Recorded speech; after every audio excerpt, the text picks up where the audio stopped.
அமெரிக்காவில் தரையிறங்கிய அடுத்த நொடி வெனிசுலா நிக்கோலஸ் மதுரா சொன்ன அந்த வார்த்தை.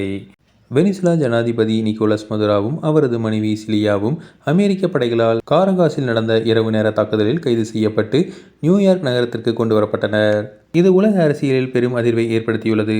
சனிக்கிழமை அதிகாலையில் துரிதமாக நடந்த தாக்குதலில் மதுராவும் அவரது மனைவி சிலியாவும் அமெரிக்க படைகளால் கைது செய்யப்பட்டனர். அவர்களது பெட்ரூமில் இராணுவம் புகுந்து கைது செய்தது. கரகாஸ் வாசிகள் இந்த தாக்குதலின் போது வெடிச்சத்தங்களை கேட்டனர்.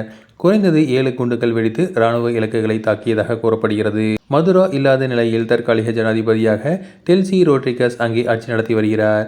செய்தியாளர் சந்திப்பில் அவர் அமெரிக்க தாக்குதலால் பொதுமக்கள் மற்றும் ஆயுதப்படை உறுப்பினர்கள் உயிரிழந்ததாக குறிப்பிட்டாலும் எண்ணிக்கையை தெரிவிக்கவில்லை. அதே சமயம் இடைக்கால அளவில் வெனிசுலாவை நிர்வகிக்கும் பொறுப்பை அமெரிக்கா ஏற்கும் என்று முன்னாள் ஜனாதிபதி ட்ரம்ப் அறிவித்தார். இந்த மாற்றம் ஏற்கனவே தொடங்கிவிட்டதாகவும் குறிப்பிட்டார். வெனிசுலா நாட்டை நாங்களே ஆளப்போகிறோம். இனி அங்கே உள்ள எண்ணெய் வர்த்தகம் செய்யும் வரை, அதை பயன்படுத்தும் வரை சில முதல் பல காலங்களுக்கு நாங்கள் வெனிசுலா நாட்டை ஆளப்போகிறோம் என அமெரிக்க அதிபர் ட்ரம்ப் தெரிவித்துள்ளார். வெனிசுலா அதிபர் நிக்கோலஸ் மதுராவை கைது செய்ய நிலையில் ட்ரம்ப் நேற்று இந்த அறிவிப்பை வெளியிட்டுள்ளார். இதன் மூலம் உலகின் மிகப்பெரிய எண்ணெய் சாம்ராஜ்யத்தின் கட்டுப்பாட்டை அமெரிக்கா தன் வசம் கொண்டுள்ளது. வெனிசுலா தலைவர் விலங்கிடப்பட்ட நிலையில் மான்ஹாட்டனில் உள்ள DAE தலைமையகத்துக்கு அழைத்துச் செல்லப்பட்டார்.